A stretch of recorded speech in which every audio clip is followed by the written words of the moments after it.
I'm living in love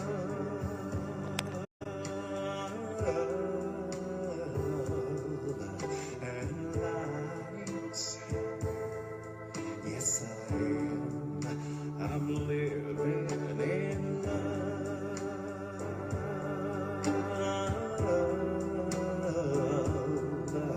and light. Yes, I am.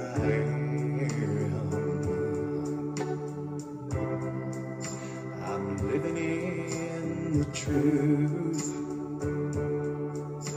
that love has healed my life, because I'm talking about,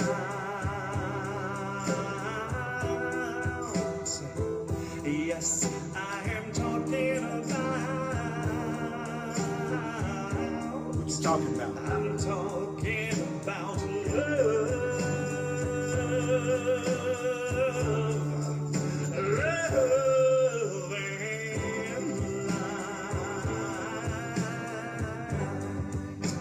I'm living in love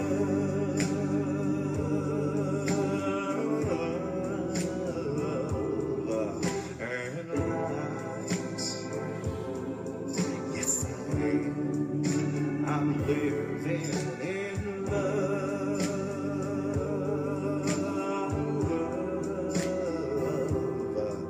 and light.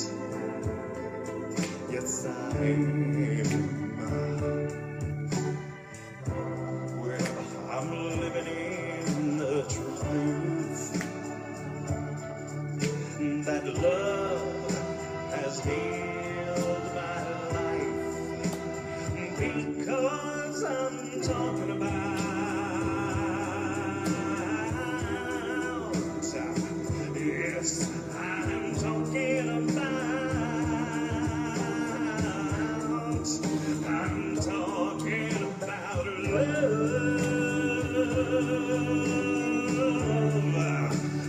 love and light.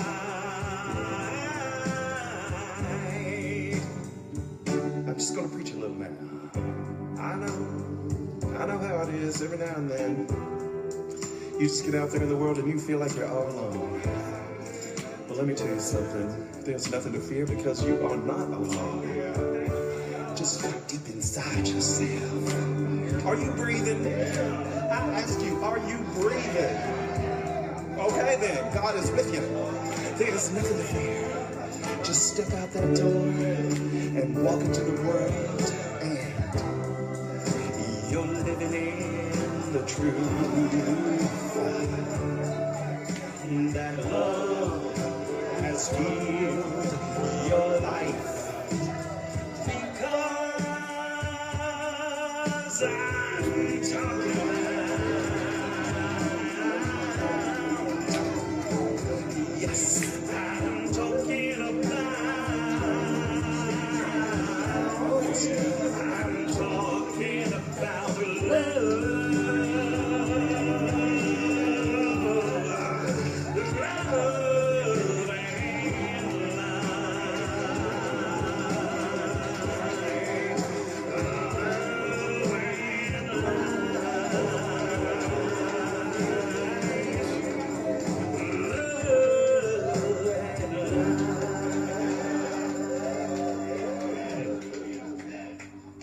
Amen. Amen. That was Reverend Yolanda. Reverend Yolanda. I'd love to hear Reverend Yolanda. So you can go to yolanda.net. YOLANDA.net to get the music. Welcome to the Way of Mastery, mighty companions. As usual, it is great to be here with you. Do you know that we are the mighty companions? We are the mighty companions. I want you to just think about that for a second. We are the mighty companions. You are my mighty companion. I am not on this road to God in love and truth alone. I have you right here with me. And I'm glad that it doesn't take your body being here with me in order for me to join with you. That's the beauty of technology used for spiritual purposes. Technology used for spiritual purposes join us and connect us in ways that our ancestors were not able to do at all, at least the most recent ancestors. I got a feeling that we've gotten much more advanced technologically in the past and kind of blew it and blew ourselves out of physical existence. So I feel like we're getting another chance to see if we're going to do it differently this time. We're getting an opportunity to make another choice about as consciousness, as divine beings in human form. Are we going to go past the fear and conflict? And are we going to use the technology? Are we going to make a choice to join and to love each other this time instead of letting our egos destroy us in form? So tonight, I'm going to be in the way of mastery. I really want to encourage you to communicate, to share the video. It's real easy to share the video right next to the comments. You can share the video and like the video because it allows it to extend its reach on Facebook. And I'm going to go into a zone. And so I will be responding to some of the comments when I can. But it's really not about me. It's really about us. The fact that we're all here live together in real time, able to feel each other. And I love you. I love you. I appreciate you. So here we go. This section is called Look. It's in the way of the heart. Tonight we're in the way of the heart. And it's on page 109. On page 109 in the way of the heart. And the name of it is Look with Innocence on What You Value. Look with innocence on what you value. Look with innocence. Look with innocence on what you value. That's the name of the section on page 109 in the way of the heart in the book, The Way of Mastery. Welcome to Facebook Live. I'm Earl Purdy, and I'm here to serve. I'm here to be truly helpful. My goal with you is that we hear it. My goal and purpose is to bring the way of mastery to life, to be the physical embodiment of that message. So my purpose is to help you hear what it's saying and to help me hear what it's saying. My purpose is not to analyze what it's saying. My purpose is to help you hear what it's saying. So I'm going to ask you a question in this first paragraph. It says, where then have you drawn the line? What does it mean when it says, where have you drawn the line? Well, it means, where have you said, I will allow neutrality to all events in this sphere, but not in that sphere? In other words, where is it that you're saying you're going to apply the truth in this area, but there's another area you don't apply the truth? Where is it that you're neutral about what happens over here, but you're not neutral about what happens over there? Let me give you an example. If my friends divorce, if my friends separate, well, okay, I'll see that as neutral. But if my partner leaves me, it's not neutral. If their partner leaves them, that's just a neutral event, and they can see it with love and peace if they want to. But when it happens to me, I don't see it as if it's neutral. Another example, if my friend's father leaves $3 million to his children, well, that's fine. If my friend's father leaves $3 million to his children, that's fine. That's a neutral event. But if my father leaves $3 million to charity, if my father leaves me out of the picture, well, that's not a neutral event. Somebody else's parents leaving $3 million, no problem. But if I was left out of the $3 million, now we'd have a problem. So, another example. If the streams in a country on the other side of the world from where I am become polluted because the consciousness of a community allowed a factory to be built and allowed a factory to be built without safeguards, well, that's on the other side of the world. That pollution, that problem is on the other side of the world. It's a neutral event. But if they were to build a factory with pollution in my backyard, now it's no longer a neutral event. It's always wise. It's always really smart. Do you know what it is always really smart to do? Lovingly look on where you've drawn the line. That means to see what you will look upon as neutral, and then see what it is that you cling to as being something that's filled with meaning, something that you value so much that it's unquestionable. Where is it that you look at things and you have a pretty neutral attitude, and where is it that you look at things and you are completely concerned with the outcome? That's where you will find what forgiveness requires within you. That's where you will find what requires forgiveness inside of you. So what is it that needs forgiveness inside of you, Earl? Earl. What is it that needs to be forgiven inside of you? Whatever it is that I am not neutral about, whatever it is that I'm not neutral about, whatever it is that I am attached to the outcome, wherever it is that I get angry and I'm weary and I get upset, that's the event that I'm not seeing neutrally. So that's where I need to forgive. And remember that to forgive means to see things correctly. To forgive something doesn't mean you're overlooking what you think somebody really did to you.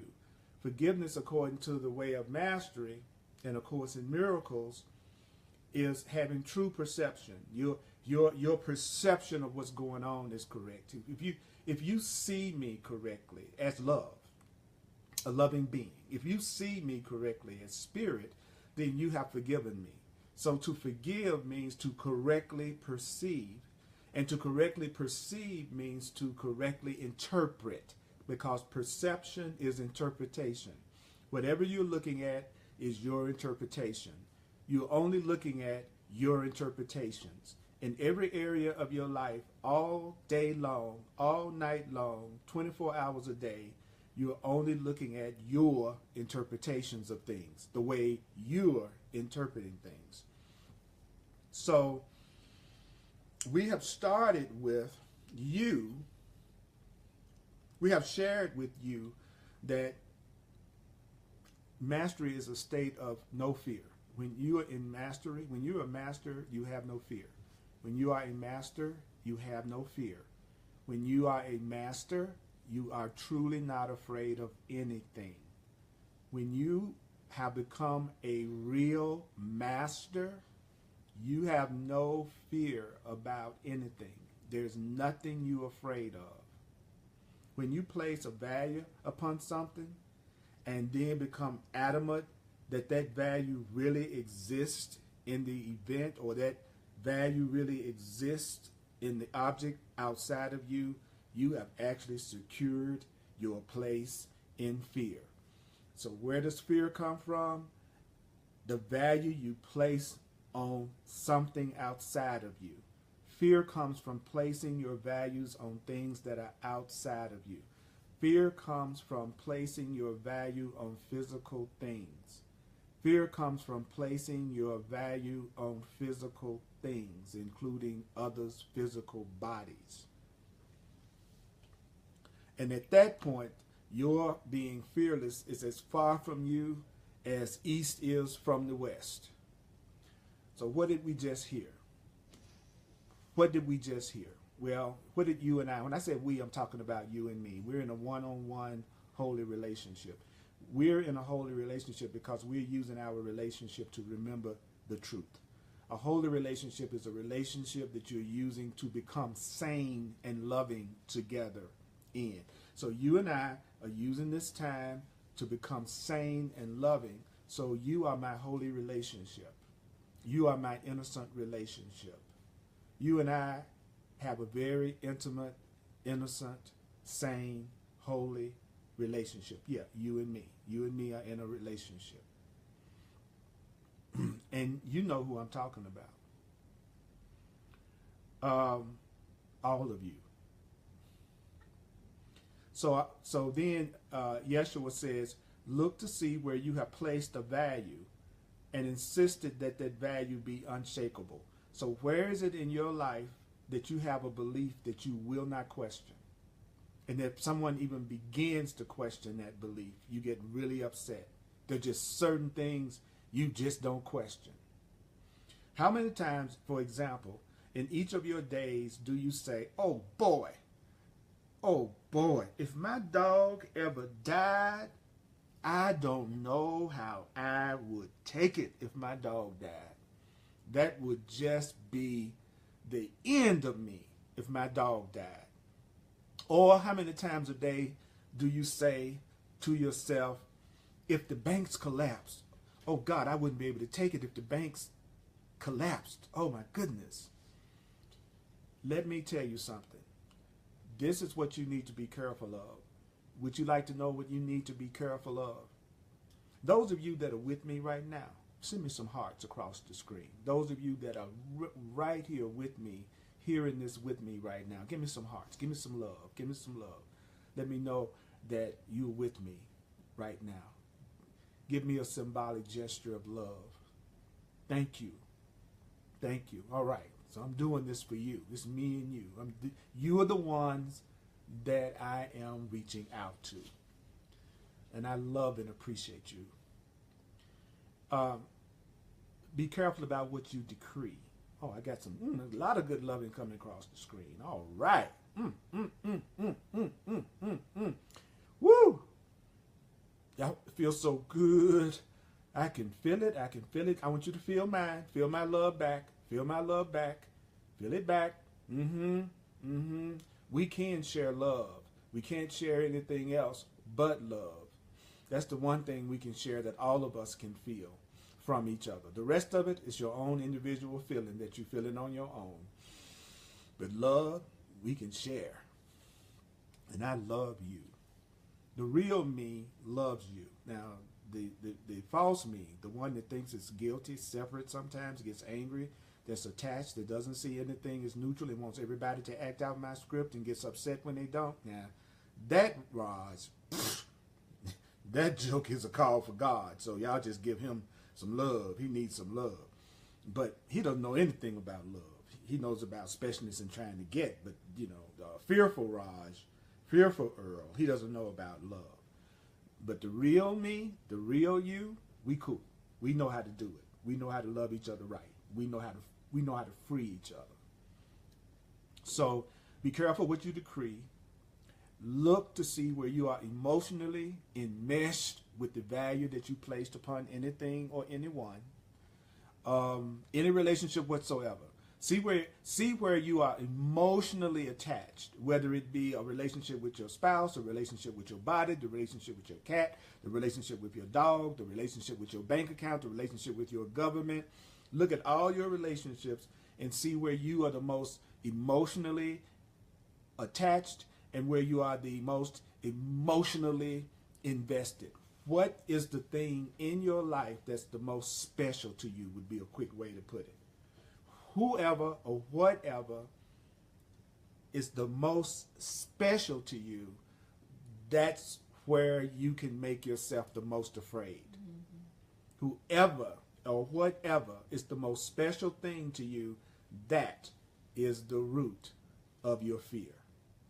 Because that's the person or circumstance or thing that you are most attached to. You've made all of those relationships what those relationships are, Earl. Where can freedom be experienced? So how can you experience freedom? Well, you have to be a consciousness that has learned how to transcend fear. Okay, what are you telling me? I'm telling you, Earl, that you'll never be free until you stop being afraid. You'll never be free until you go beyond fear. You'll never be free until you go beyond your fear. You will never be free until you go beyond your fear. The reason why you have fear is because you're not seeing everything as neutral. It means that you have some things you are emotionally attached to, some people that you are emotionally attached to, some situations and circumstances that you are emotionally attached to, and you are also attached to the outcome. And so that's the area you will experience the greatest amount of fear of loss. So if you really want to be free, you have to learn how to let go of your fear. Now would you like to know again very clearly what causes fear? Here we go. Pay attention, Earl. Pay attention, mighty companion. Hold my hand. Come on. Thank you. I got your hand. All right, you got mine? Okay, good. Hold my hand. All right, here we go. Fear is the result of your attachment. Fear is the result of your attachment. Fear is the result of your attachment. Fear is the result of your attachment. Fear is the result of your attachment. Attachment to what? Attachment to the values you placed upon every event you experience.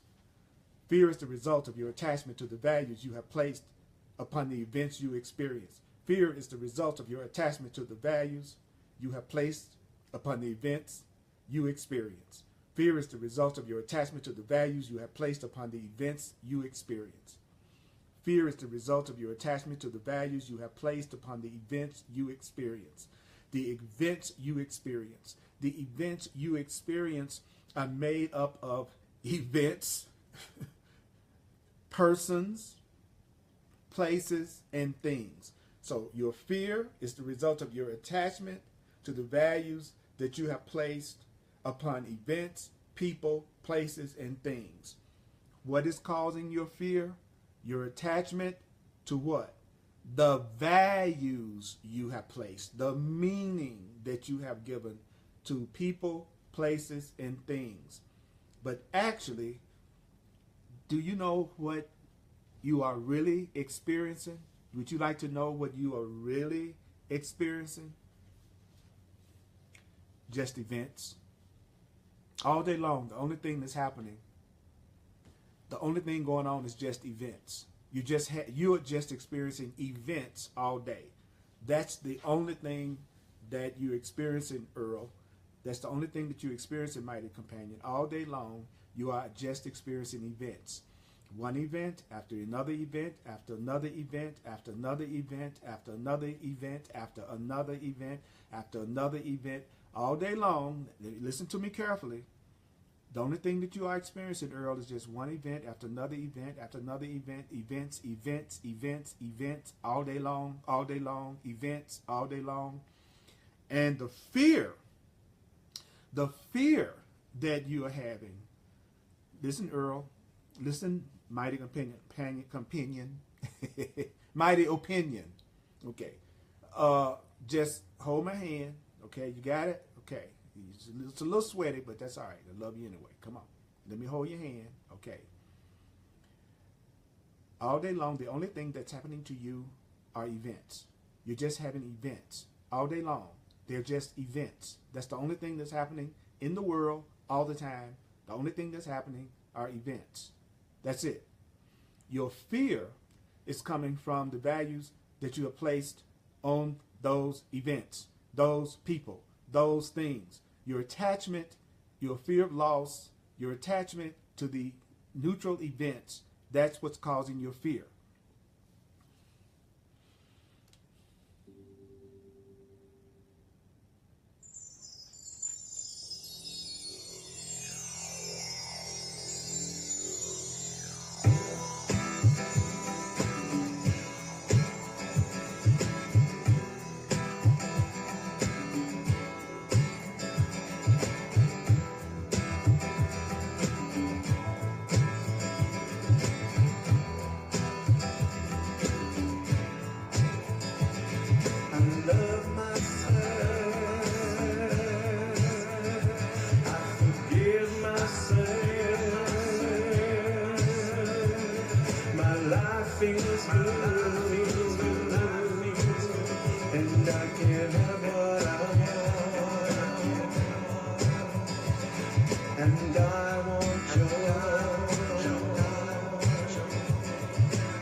Opportunity finds me.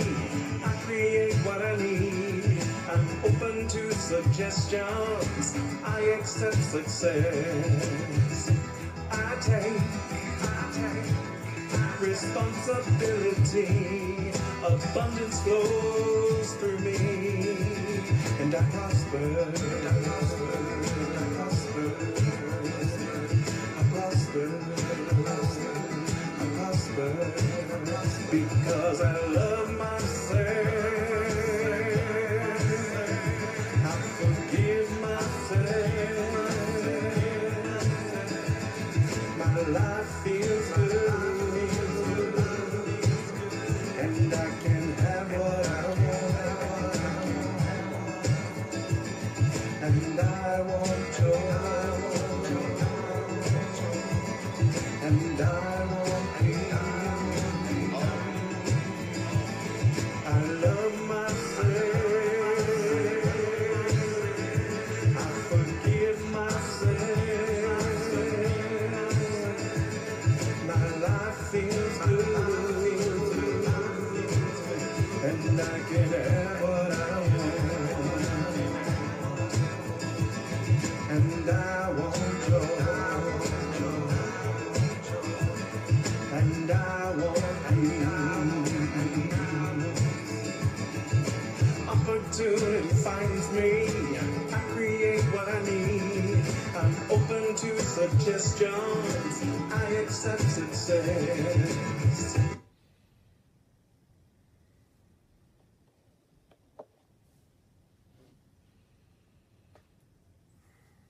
Thank you, Reverend Yolanda.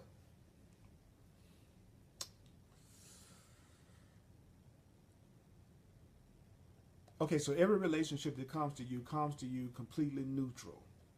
You decreed the relationship by naming the relationship. In other words, you define the relationship. Every relationship, every person comes to me neutral, and then I define it, or I define them. So when one comes to you in anger, when someone comes to you and they're angry, when someone comes to you and they are mad, when someone comes to you and they are upset, and you react, when someone comes to you and they're angry and you react, this is what you need to recognize. Would you like to know what you need to recognize when somebody comes at you and they're very angry and upset with you, Earl? Would you like to know how you should react? Recognize that you first decided that they are angry. I was the one that called them angry. Think about it. How many times in your life have someone said you were mad and upset and you weren't mad or upset at all? And you go, what you talking about? I feel fine. Well, first of all, when you say somebody's angry and you react to that anger, you need to recognize that you're the one that first decided that they're angry. That means you have brought forward with it all the associations you have ever decided to value concerning what anger means. You're bringing all the associations that you have ever decided to value concerning what anger means. You are calling it anger based on the meaning you give to anger. You're calling them angry based on your past associations with anger. Yet in the very moment that somebody comes up to you and you say that they're angry, you hold the power to witness. Actually, you could be saying, you know what I'm looking at right now? I would have called this person angry at another time.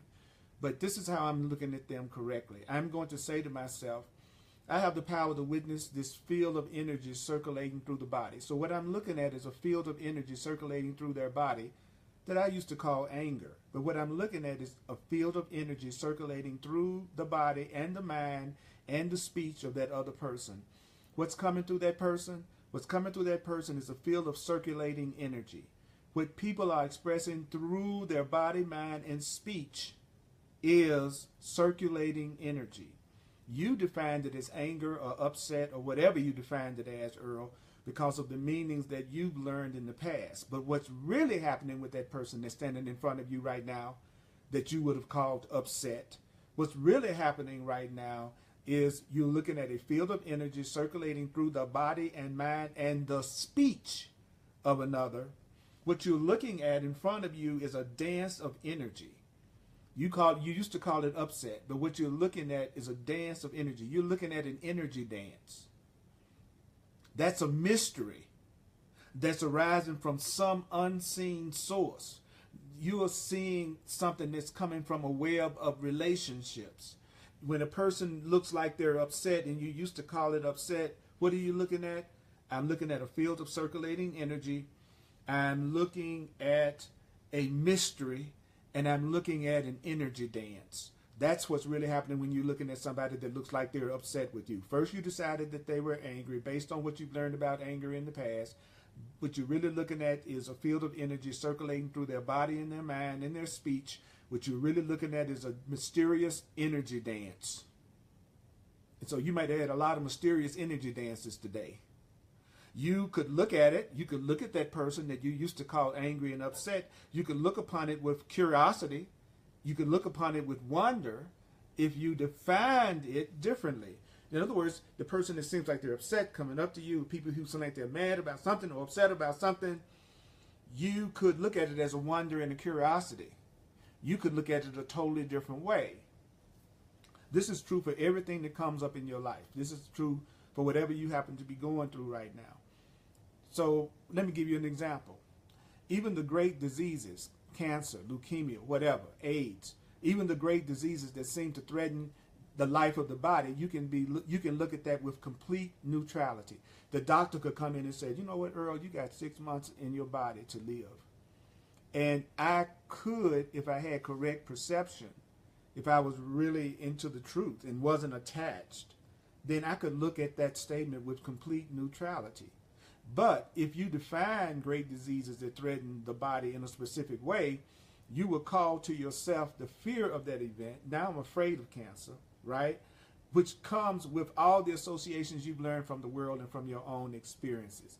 So even if you were told you had an incurable disease, you could look at that in a totally neutral way. But if you define it in a certain way, then you're going to make yourself afraid about it because you're bringing all the associations that you've learned from the world about how to see that incurable disease. So what is the message? What is the message? Because what I just said was really deep. So what is the message? The message is very simple. So I'm going to give you a simple message, but don't you know that it's an important message? Would you like to hear an important message? Now there's an important message from our sponsor. Are you ready to hear a word from our sponsor? Okay. It's going to build on everything that I've shared previously with you. You are, here it goes. You ready? You are a creator. You are a creator. You are a creator. Do you know what that means? It means you can't help but create. And so when I say you, I'm not talking about the you that you think you are, the body alone. When I say you, I'm not talking about the you think you are in terms of the character and the roles that you're playing in the world right now. When I say you are creator, I'm not talking about the you that thinks you are just a body. I'm talking about the you that made the body. I'm talking to you. Yeah, I'm talking to you. I know you're trying to hide in the personality and the identity and the role that you're playing in the world. You might be hiding in your mother role. You might be hiding in your father role. You might be hiding in your husband or wife or cousin or employee or employer. You might be hiding in your racial role. You may be hiding in your gender role. But I'm not talking to that you. I'm talking to the you that's the creator. You are a creator. You can't help but create. You can't help but extend. To create means to extend. To extend what? To extend love. To extend love means to extend what? To extend love means to extend freedom. You can't help but create. So there's just one question that you need to ask yourself, Earl. There is just one question you need to ask yourself, Raj. There is just one question you need to ask yourself, mighty companion.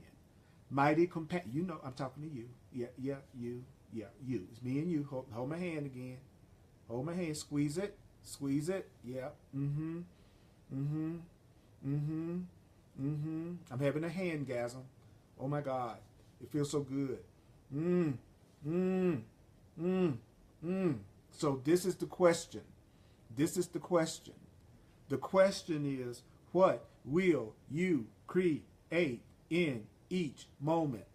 What will you create in each moment? What will you create every moment? What are you going to create every moment? In every moment, what are you going to create? That's the question you're supposed to ask yourself. In every moment, in this moment, what are you going to create in this moment? What are you going to create in this moment? What are you going to create in this moment? What are you going to create in this moment? What are you going to create in this moment? What are you going to create in this moment?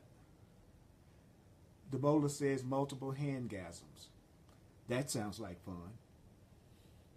Julie says, big old heart. Far beyond the great thrill of the magic of creating events, objects in the third dimensional reality. Okay, so what is a bigger thrill than manifesting physical things? You have the ability to manifest physical things. You are a creator. You have the ability to manifest three-dimensional things. You have the ability in your true nature to create events or objects in this three-dimensional reality. In your true nature, there's a thrill in that. And you have the ability to create events in this three-dimensional world. You have the ability to create events or to make events in this three-dimensional world. You even have the ability to manifest objects in this three-dimensional world. But beyond that thrill, what's an even greater thrill than physically manifesting?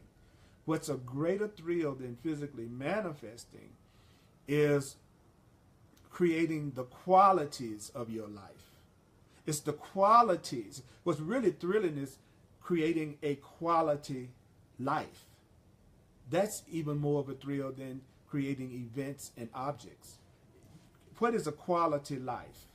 A quality life is a life of peace. And peace is total fulfillment. A quality life is a life that you feel completely unlimited in. A quality life is a life that you feel completely unlimited in, Earl. A quality life is a life in which you feel forgiven. A quality life is a life in which you feel forgiveness. A quality life is a life of compassion. It's much more of a thrill to create compassion than it is a car. It's a much greater thrill to create compassion, forgiveness, peace, and unlimitedness than to manifest a house or clothes. None of those things are bad or wrong. There's just a greater thrill in having a life that has a beautiful quality to it, a quality of wisdom. These two are creations. Creating a chair, at a physical level, that's one level of creation. But you also could create compassion and wisdom and forgiveness and unlimitedness and peace. In other words, you could love yourself. So compassion doesn't exist just floating around in the universe. Until you manifest compassion, it will just look like there's something floating around in the universe. You must cultivate compassion. Where should you cultivate compassion? You should cultivate compassion in your consciousness. You should cultivate compassion. You should cultivate compassion. You should cultivate compassion. You should cultivate compassion. You should cultivate compassion. You should cultivate compassion in your own consciousness. You should cultivate compassion in your own level of interpretation, in your own consciousness.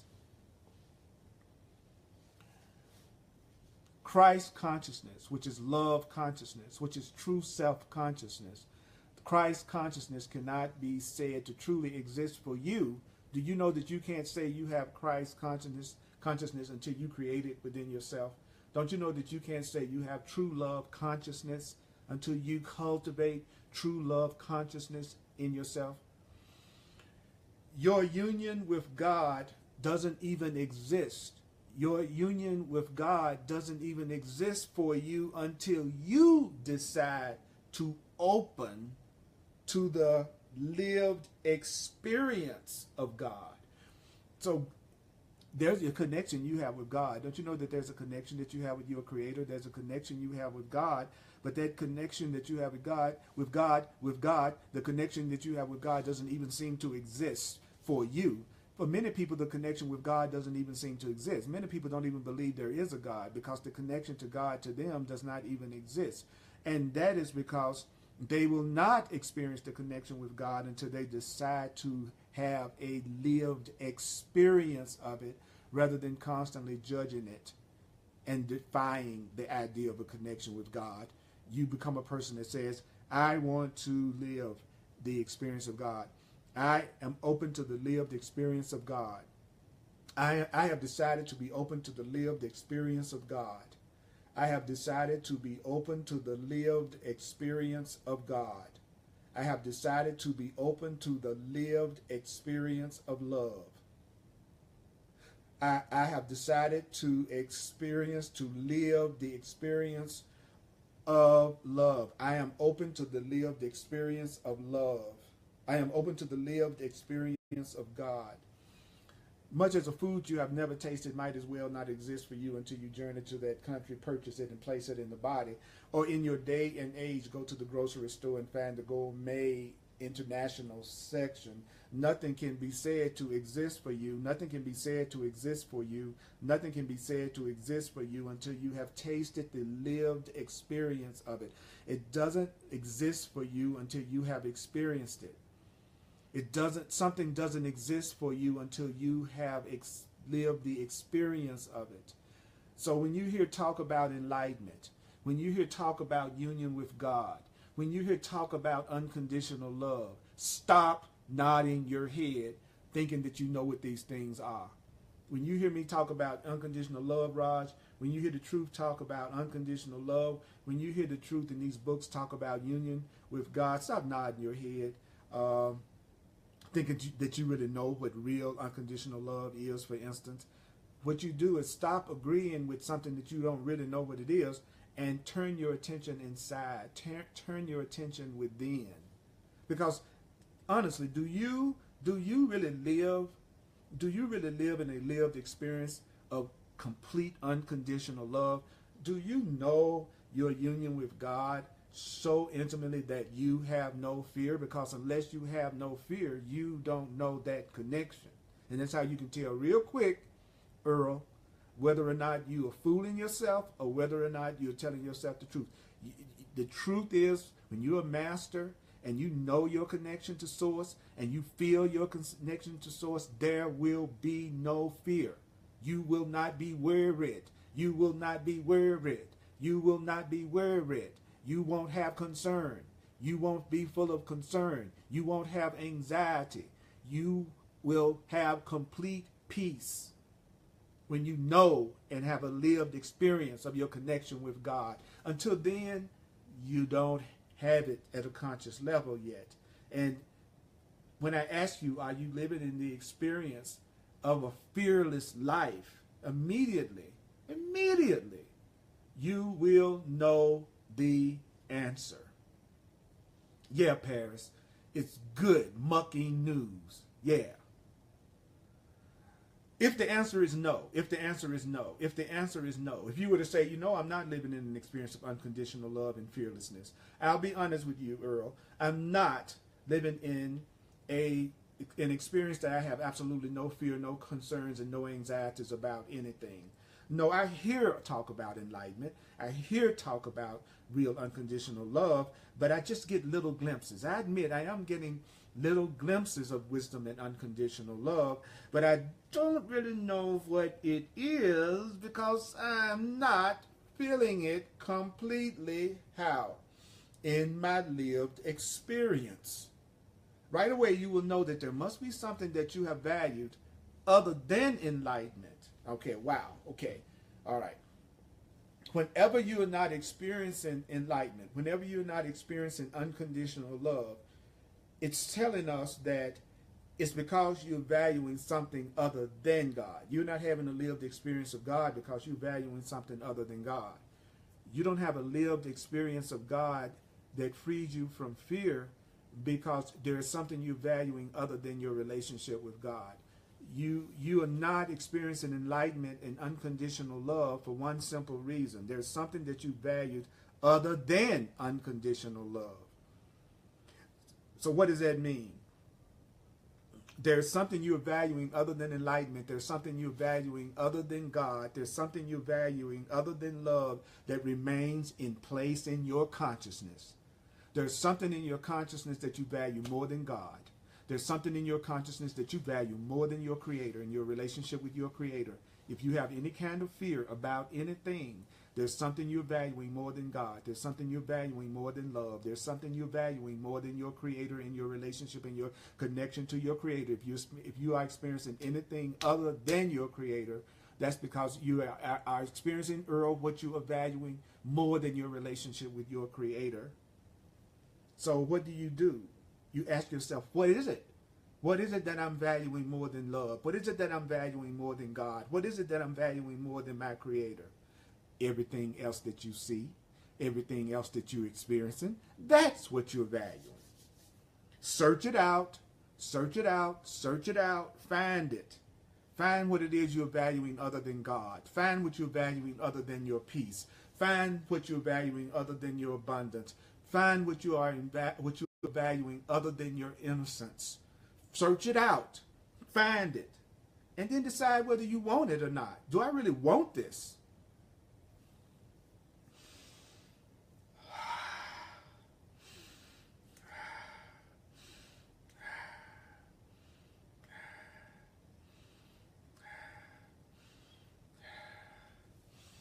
Take a breath.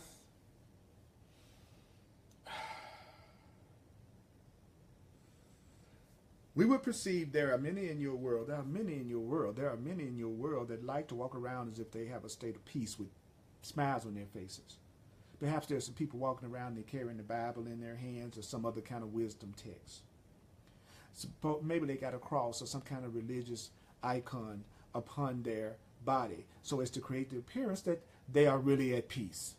But inwardly, these people may not be at peace, because you may say you are spiritual and you may think that you got your act together spiritually, but when you turn on your television and you watch how some logger just cut down a tree, inside yourself you may be responding by saying, my God, that's so ignorant, that's so stupid, that's such a limited thing to do. Well, when you say that's a stupid thing to do, when you say that's a limited thing to do, even though you think you're a spiritual person, you've been studying your butt off, and you think you just really got it together in your spirit and your consciousness, you turn on the TV and you see some of the stupid stuff that it looks like is going on in our government right now, and you respond that way, then in that moment you have spoken to the universe the truth that you are choosing to live. In other words, you're telling yourself, when you're getting upset about everything that's going on in the world, you're saying to yourself, I am not the one who wants to know what peace is.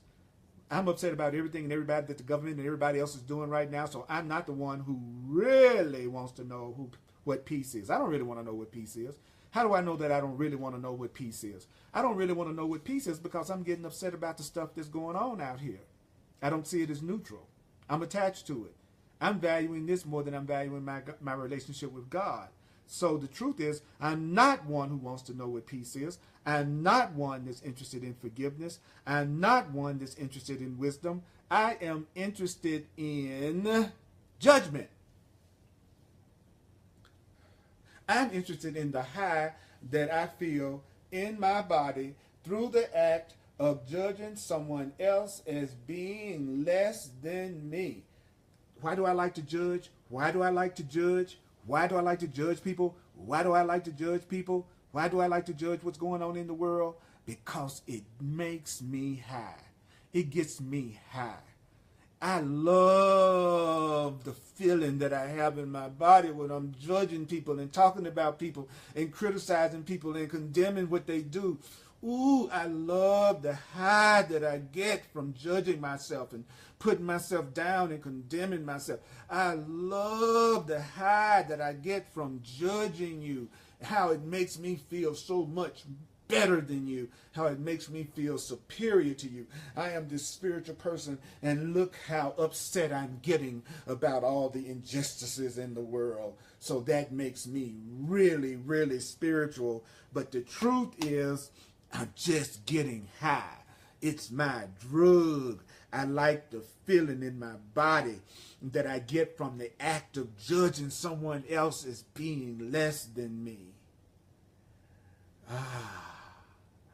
Yeah, it's a part of me that gets off on thinking I'm better than other people. It's a part of me that gets off on thinking I'm more spiritual than other people. It's a part of me that gets off on believing I'm more aware than other people. It's my drug. Oh, let me judge you. Oh, it makes me feel so high to feel like I'm better than you. I'm more spiritual than you. I'm more forgiving than you. I'm more sane than you. What a wonderful high.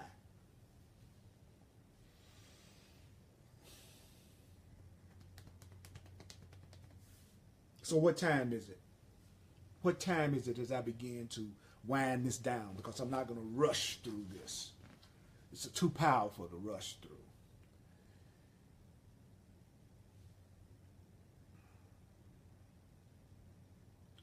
It's time for you to give up the pretense.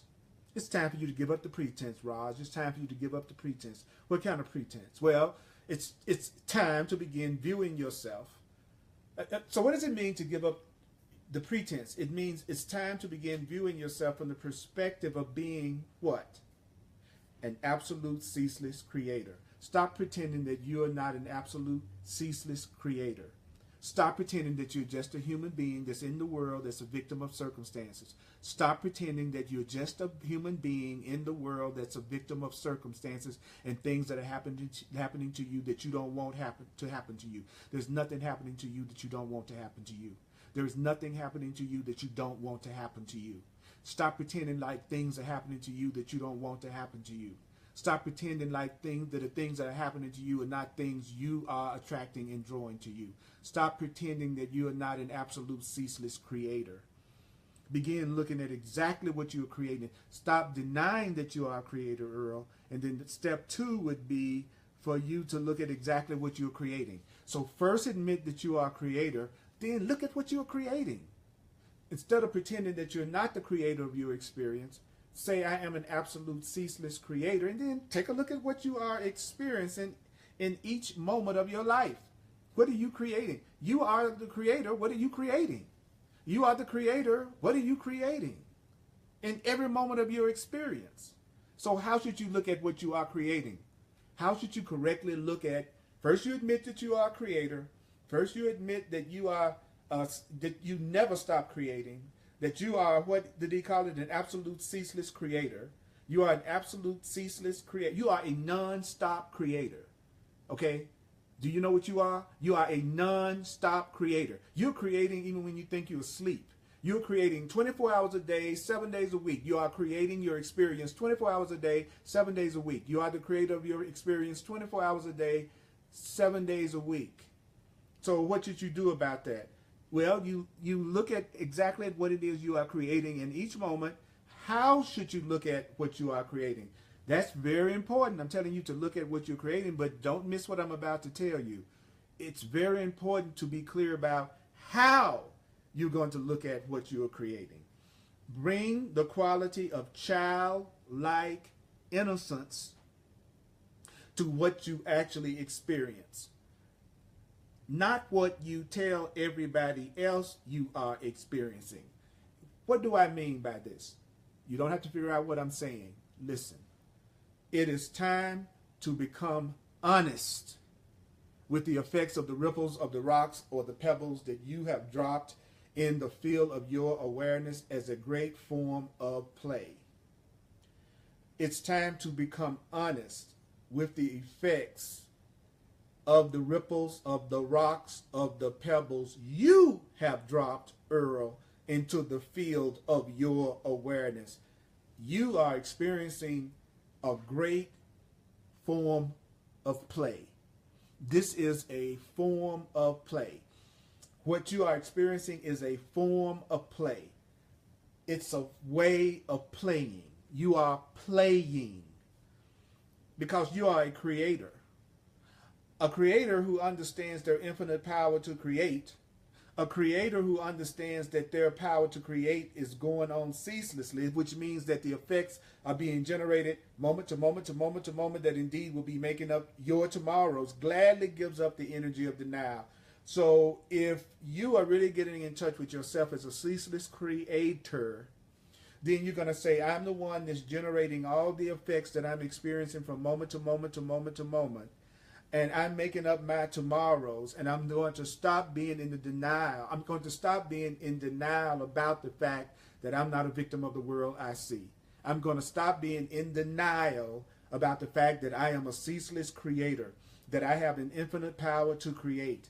And I understand that my infinite power to create my experience is happening moment to moment to moment to moment. And I'm also going to admit that all the events that are happening are neutral events. And that the only reason why I'm afraid is because of the value that I'm putting on these events and the attachments to these events. And the other reason why I'm afraid is because I am valuing something other than God. I'm valuing something other than the truth. I'm valuing something other than love.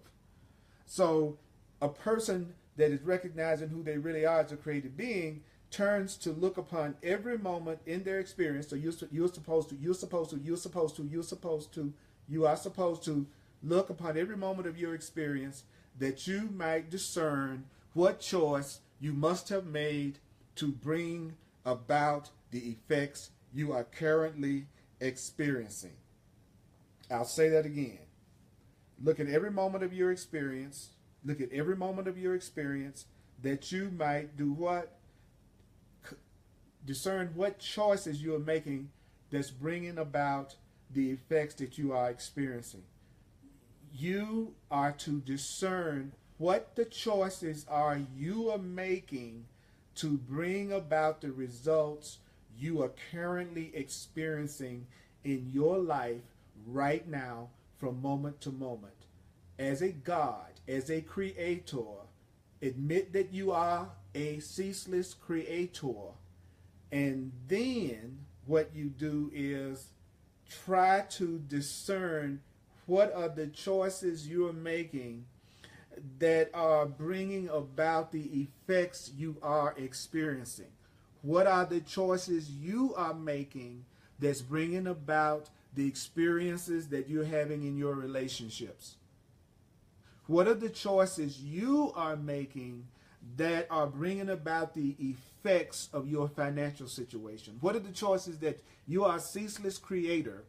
So what are the choices that you are making to bring about the effects you are currently experiencing in your spiritual life? That's what a creator does.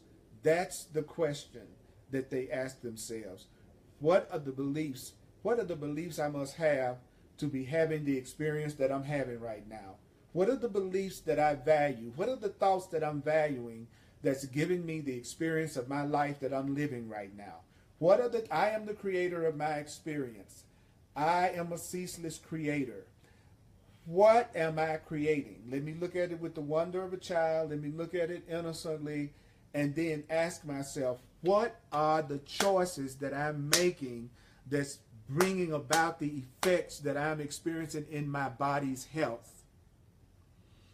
For example, take a deep breath.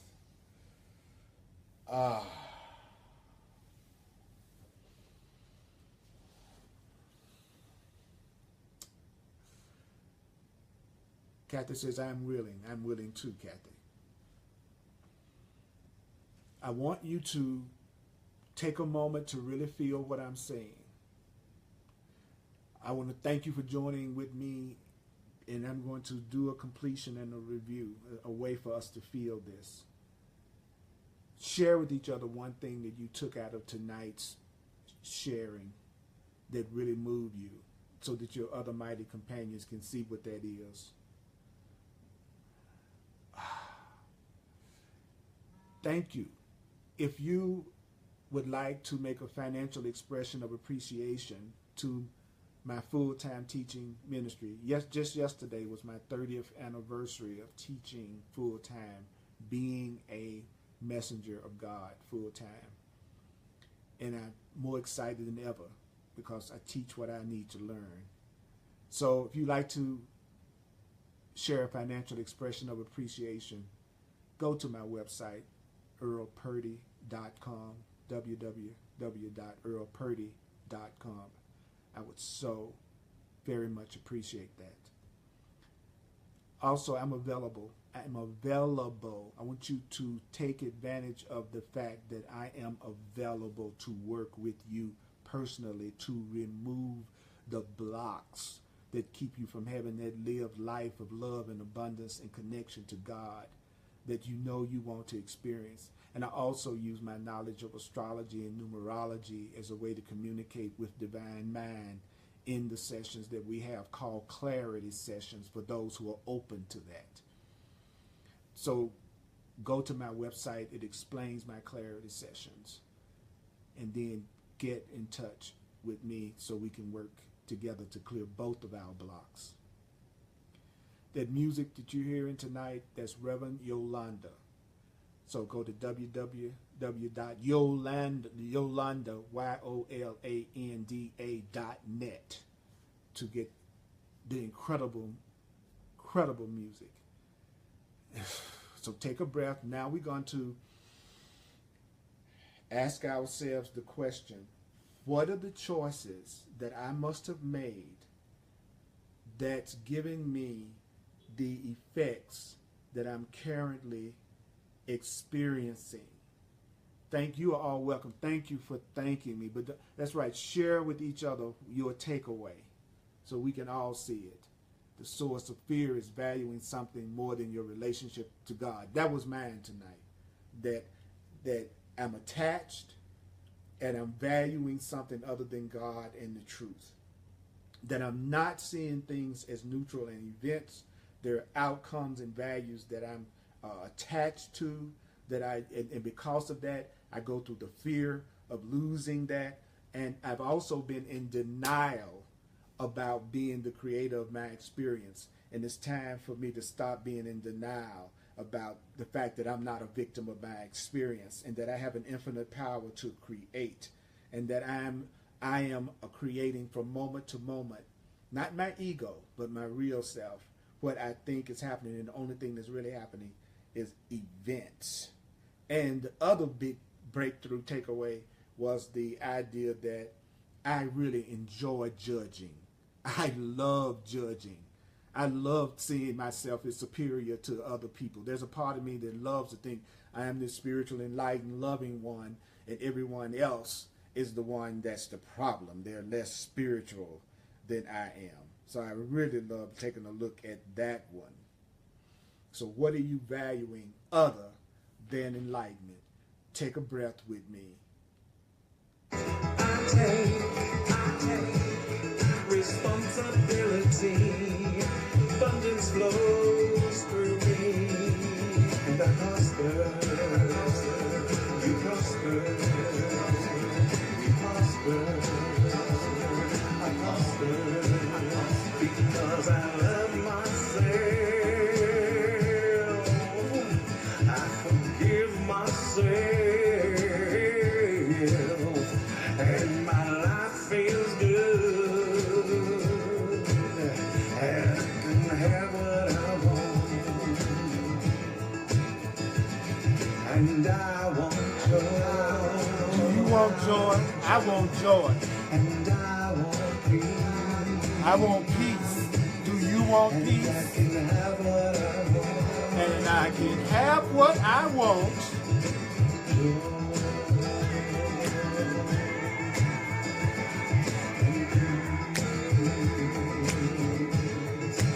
For all beings, for all life, for the good of All things are neutral. What do you value?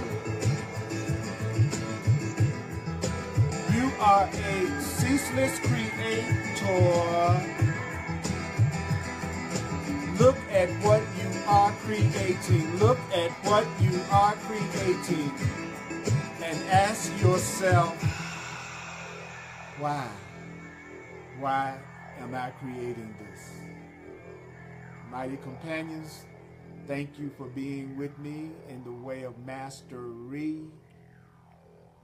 Thank you for being in love with me and me in love with you.